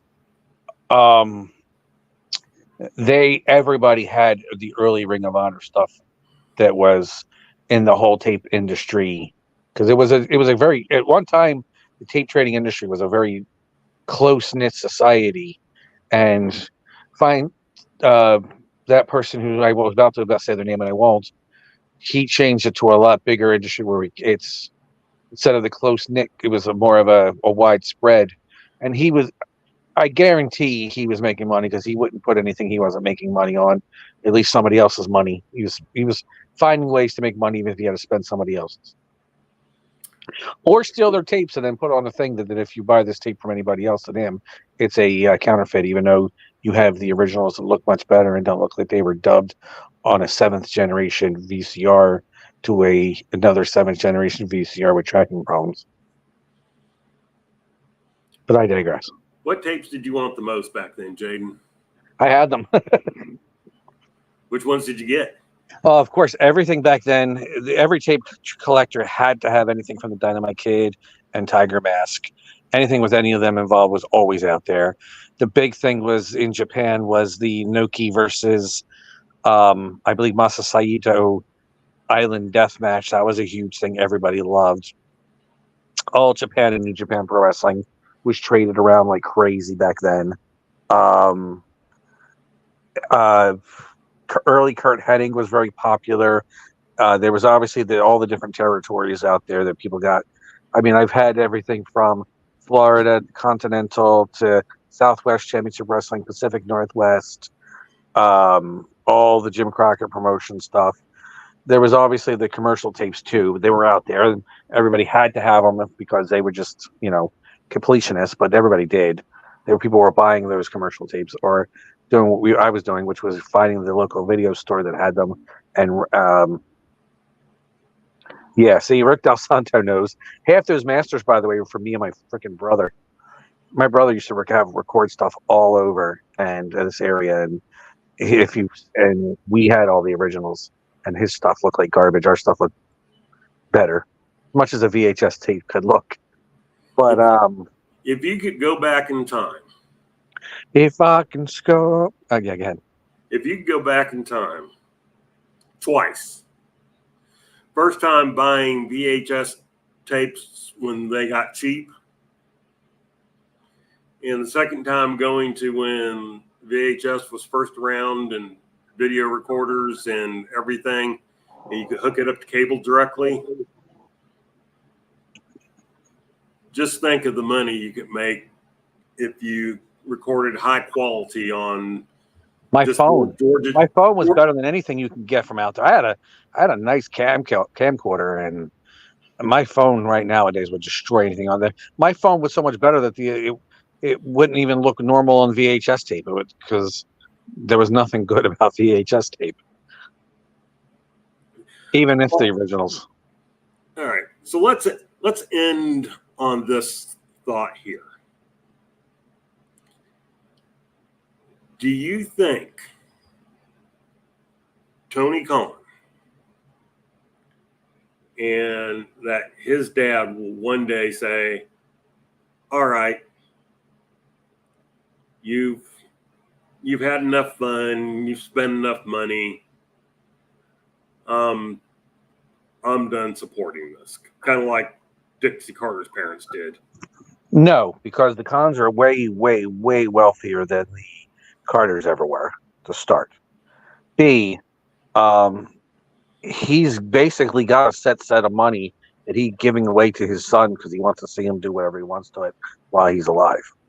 I think something happens if Shad Khan dies.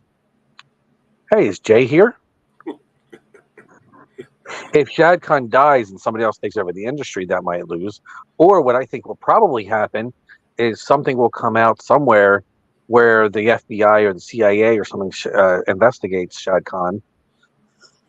Excuse me. And all of a sudden now all his assets are frozen. Then I think that's when it will be in trouble. Memories. I had Super 8, and that was almost okay quality. And digital video cassettes, they were almost okay.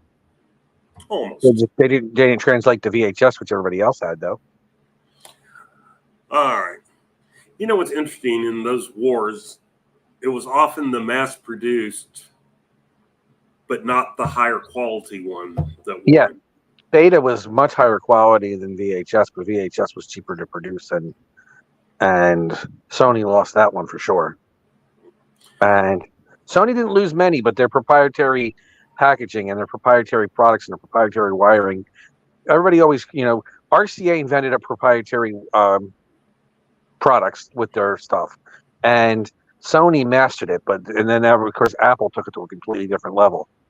But that hurt Sony huge when it came to the Betamax. That is true.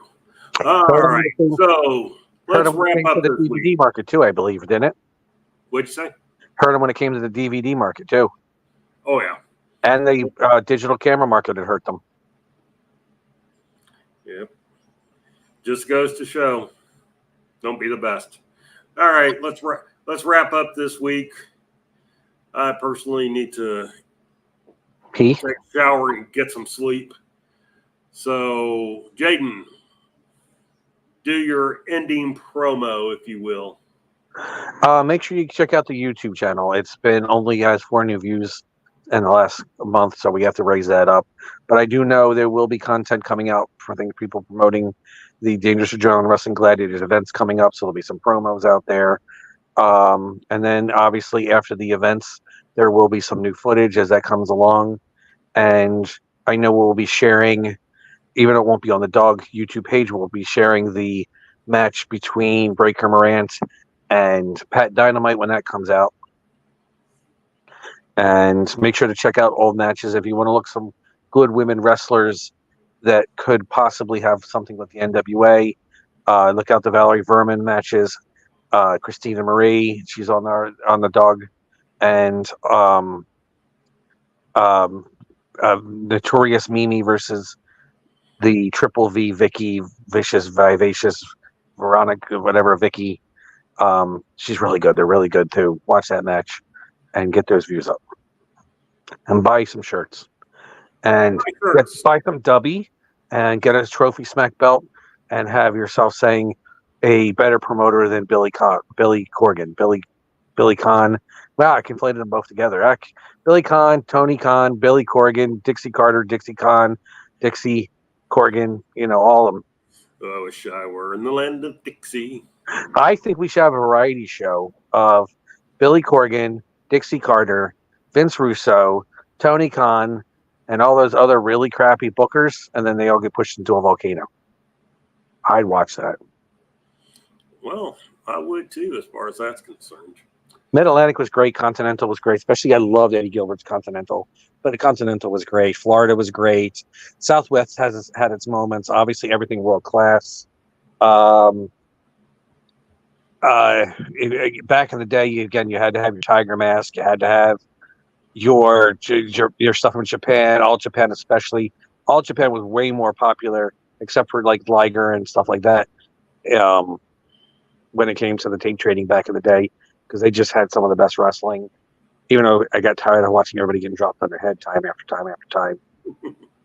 But other than that, I love that. And UWF was also anything Mid-Atlantic, Mid-South, UWF, Memphis. Memphis was hard to get because they didn't have a lot of stuff saved out there. Georgia was great, except for when after the Saturday, Black Saturday, that it was kind of hard to watch. We had stuff from Canada. Canada stuff was kind of hard to watch too. But there was some various stuff out there. And of course, in the Northeast, there was like 70,000 independents. Anything Carluzzo was real popular. Anything with Jerry Lawler, especially if it was against Funk or Eddie Gilbert, that was always good to say. And we probably recorded most of it. So yeah, even AWA, I had some AWA going back for quite a while. Yeah, I know I'm missing a half a dozen promotions easily, maybe a dozen. With AWA, I always draw the line at when they stripped Stan Hansen of the title, and they never recovered from that. And I understood why they did it and everything, but it was just one of those. It just marked a turning point for them. That was the turning point, unfortunately, of the AWA. But there was every once in a while you catch something great. Like DJ Peterson was always great. Mm-hmm. And everybody in the tape trading industry hated Buck Robley, and because everything he promoted was not great, despite what Ted DiBiase says. And we also hated Bulldog Brower. So yeah, there's a lot of them. And anything Central States. We didn't hate it, but there was some really bad stuff in Central States. We didn't hate it. We just didn't like it. All right, everybody. With that being said, I'm pretty sure that if I can find the outro theme, that it's almost time to go. Yeah. So we'll all hope that Jay gets better and he'll be back next week so that we don't have to suffer like this. Until then, see you somewhere. Thanks for joining the stream. This has been a presentation of Alliance-Wrestling.com. We genuinely appreciate your support. Would you consider subscribing so you'll never miss a future episode? I'd also like to remind you we do a live stream every Tuesday at 5 p.m. before NWA Power. You can find us on social media at The Alliance Blog. And until next time, we are The Alliance.